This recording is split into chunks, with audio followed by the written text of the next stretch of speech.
वाले हैं जो 15 जून को क्लैट कंसोर्शियम ने जो नोटिफिकेशन रिलीज किया है उसका क्या इम्पैक्ट होने वाला है क्लैट 2024 पेपर पे जो 3 दिसंबर को होने वाला है, right? Without any delay let's get into the discussion. तो क्लैट 2024 के लिए कंसोर्शियम ने एक नोटिफिकेशन रिलीज किया जो आपकी स्क्रीन पे है। इसमें 4 पॉइंट्स के थ्रू क्लैट कंसोर्शियम ने कहा है we have made an efforts, right? CLAT consortium चाहता है कि ये एग्जाम थोड़ा सा स्टूडेंट फ्रेंडली हो, इसीलिए ये न्यू नोटिफिकेशन लाया गया है। नोटिफिकेशन मोटा मोटा बात ये कहता है कि जो एग्जाम क्लैट कंडक्ट होता था वो अभी तक 150 मार्क्स के लिए होता था, 150 questions for 150 marks, and the exam was conducted for 2 hours. तो 2 घंटे का पेपर होता था 150 क्वेश्चन का, वो 2 घंटे का ही रहेगा, पर जो नंबर ऑफ क्वेश्चंस है वो रिड्यूस हो गए हैं 120 पे, राइट? उसके आगे ये कहा गया है जो ये एक 120 क्वेश्चन है इसका क्या डिस्ट्रीब्यूशन होने वाला है डिफरेंट डिफरेंट सेक्शन में, ये अभी नहीं बताया गया है, पर हमें ये पता है कि number of sections will remain same, that is the 5 sections which were there earlier, वही 5 सेक्शंस रहेंगे, and this 120 questions will be distributed among those 5 sections, right? You know about those 5 sections: English language, current affairs including general knowledge, legal reasoning, logical reasoning and quantitative aptitude, right? इसके आगे ये कहा गया है कि PG के लिए, CLAT PG होता है उसके लिए कोई चेंज नहीं है, ना पैटर्न में ना सिलेबस में, और क्लैट यूजी के लिए सिलेबस में चेंज क्या है इसके रिगार्डिंग कोई अपडेट नहीं है अभी तक। तो अभी हम देखते हैं कि what are the consequences of this notification, what are 2-3 possibilities, और उससे पहले हम ये जानेंगे कि ये नोटिफिकेशन लाया क्यों गया है। तो अभी रिसेंटली दिल्ली हाईकोर्ट में एक पीआईएल फाइल किया गया था, पब्लिक इंटरेस्ट लिटिगेशन, जिसमें दिल्ली हाईकोर्ट में एक एनजीओ ने अप्रोच किया है ये कहते हुए कि जब नीट और जेई एग्जाम, जो नेशनल लेवल एग्जाम्स हैं, वो अदर लैंग्वेजेस में अपार्ट फ्रॉम इंग्लिश कंडक्ट किया जाता है, तो फिर ये क्यों नहीं किया जाता, क्लैट क्यों नहीं इंग्लिश के अलावा कोई और लैंग्वेज में कंडक्ट किया जाता। वहां पर द पिटिशनर्स हैव सबमिटेड कि जो बच्चे हिंदी मीडियम से आते हैं, for them it's little difficult to approach this kind of exams क्योंकि it heavily relies on English. तो इंग्लिश के पैसेजेस, बहुत सारे passages, that too with very बहुत डिफिकल्टी लेवल भी उन पैसेजेस का अच्छा खासा होता है। तो फिर इन चीजों को मद्देनजर रखते हुए दिल्ली हाईकोर्ट हैज इंस्ट्रक्टेड और may be an order has been passed कि क्लैट कंसोर्शियम को 7 जुलाई तक रिप्लाई फाइल करना है to this reply, saying that उनका स्टैंड क्या है। Whereas अभी तक हमें ये पता है कि क्लैट कंसोर्शियम ने बोला है कि it is not against the PIL and it is actually making efforts. Previously also it made efforts and in future also it will continue to make efforts to make this exam more student friendly, eliminating the factor of too much reliance on English. तो वो चीज हमें देखने को मिला है। तो इसके 2-3-4 कॉन्सिक्वेंसेस हैं, वो हम डिस्कस करते हैं और समझते हैं कि एक एक कॉन्सिक्वेंस का किस तरीके से इम्पैक्ट रहेगा। क्या कट ऑफ नीचे जाएगा, ऊपर जाएगा, आपके नंबर ऑफ अटेम्प्ट्स बढ़ने चाहिए, कम होने चाहिए, आपका जो अभी तक का अप्रोच था उसमें क्या चेंजेस आपको लाना है कि नहीं लाना है, ये चीज हम समझने की कोशिश करेंगे। अब ये जो पर्टिकुलर ऑर्डर है ये आप नेट पे जाके सर्च करके पढ़ सकते हैं। It's a bench consisting of chief justice of Delhi high court along with one another senior judge from the same high court। तो ये बेंच बैठा है।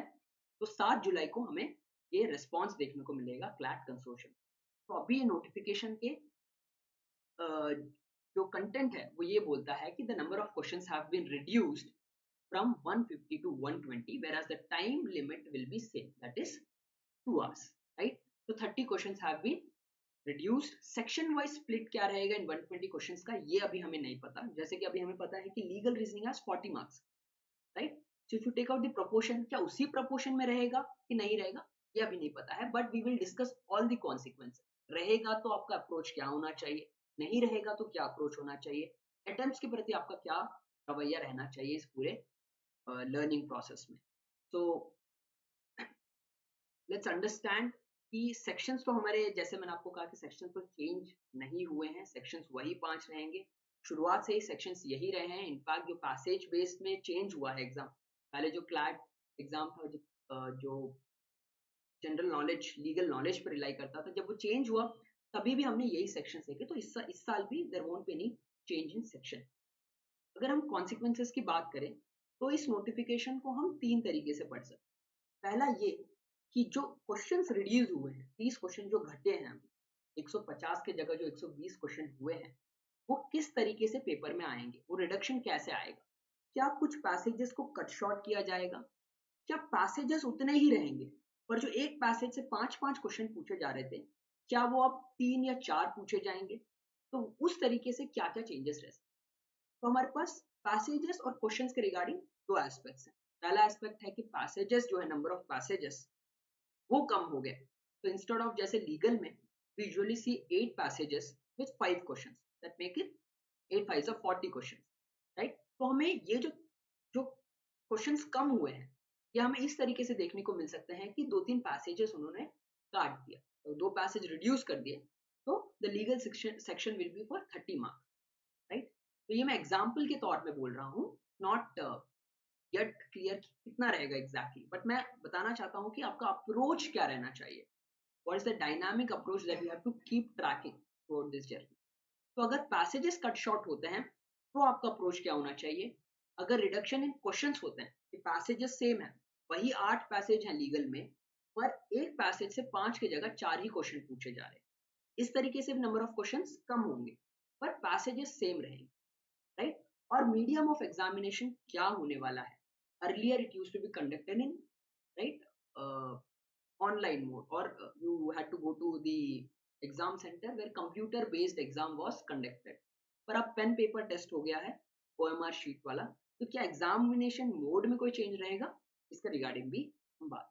तो पहले आते हैं, if number of passages are reduced, कि 8 से 7 या फिर 6 पैसेज कर दिए, राइट, तो क्वेश्चंस रिड्यूस होंगे। इसमें आपको देखने वाली चीज ये है कि आपको अब 2 पैसेज कम पढ़ने की जरूरत पड़ेगी। तो जब आप 2 पैसेजेस कम पढ़ेंगे, तो जो गिवन पैसेजेस हैं, जो 8 की जगह 6 पैसेज हैं, वो आप बेटर तरीके से पढ़ सकते हैं, राइट? अर्लियर अगर आप उस पैसेज को टाइम लिमिट में सिर्फ एक ही बार पढ़ पा रहे थे, तो क्योंकि अब आपके पास कम पैसेज हैं, तो आप उन पैसेजेस को दोबारा पढ़ पाएंगे, अच्छे तरीके से समझ पाएंगे। इस तरीके से ये स्टूडेंट फ्रेंडली हो जाता है।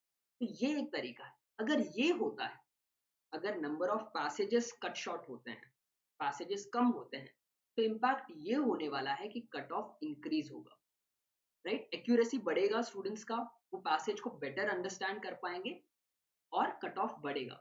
जब मैं कट ऑफ कह रहा हूं तो आप ये चीज को समझे, ये जो कट ऑफ है, I am telling you proportionally क्या कट ऑफ रहेगा, right? The highest marks which can be achieve now is 120, right? तो इससे पहले स्टूडेंट्स थे जिन्होंने 120 प्लस अचीव किया, क्या वो अब पॉसिबल है? नहीं। तो I am talking about proportionally क्या रहेगा, राइट? तो in compare to total number of marks that you can achieve, क्या कट ऑफ हाईएस्ट मार्क्स की तरफ जाएगा या जीरो की तरफ जाएगा, वो हम कट ऑफ के थ्रू समझ रहे हैं। तो कट ऑफ इंक्रीज होगा, तो यानी क्लोजर टू 120 जाएगा, राइट? क्योंकि नंबर ऑफ अटेम्प्ट्स इंक्रीज होंगे और साथ ही साथ एक्यूरेसी भी इंक्रीज होगी, क्योंकि स्टूडेंट्स अब पैसेजेस को मोर कंसंट्रेशन पढ़ सकते हैं, क्योंकि उन्हीं पैसेज के लिए अब उनके पास ज्यादा टाइम है, right? If number of passages are same but the number of questions in each passage is reduced, तो उतने ही पैसेज हैं पर 5 की जगह 4 या 3 क्वेश्चन पूछे जा रहे हैं एक पैसेज से, तो ये एग्जाम डिफिकल्ट होगा, राइट? क्योंकि पैसेजेस आप उतने ही पढ़ने वाले हैं और क्वेश्चंस जो आपको एक पैसेज से पूछे जाने वाले हैं वो तो कम होने वाले हैं। तो आप जो मोस्ट टाइम डिवोट करते हैं एग्जाम में, वो आप करते हैं पैसेज को समझने में, राइट? क्वेश्चंस पे आप उतना टाइम स्पेंड नहीं करते। तो the major portion which is reading and understanding the passage, वो वैसा का वैसा ही रहने वाला है, तो नंबर ऑफ क्वेश्चंस कम होंगे। इससे क्या होगा, कट ऑफ जो है प्रोपोर्शनली अगर देखा जाए तो पिछले बार जितना ही रहेगा, राइट? तो पिछला जो ट्रेंड जा रहा था कट ऑफ का, वो जो प्रोपोर्शन आप निकालो उतना ही कट ऑफ रहेगा। इंस्टेड ऑफ 150 120 के प्रोपोर्शन में आप निकालो तो उतना ही रहेगा। whereas if number of passages are decreased, आप देखेंगे कि जो हाईएस्ट अचीवेबल स्कोर है 120, उसकी तरफ थोड़ा सा कट ऑफ मूव होगा, या फिर कहा जाए तो प्रोपोर्शनली बढ़ेगा, राइट? तो आपको और अच्छे से ये एग्जाम देना पड़ेगा। Number of correct answers in proportion to wrong आपका ज़्यादा होना चाहिए और number of attempts also has to increase, right?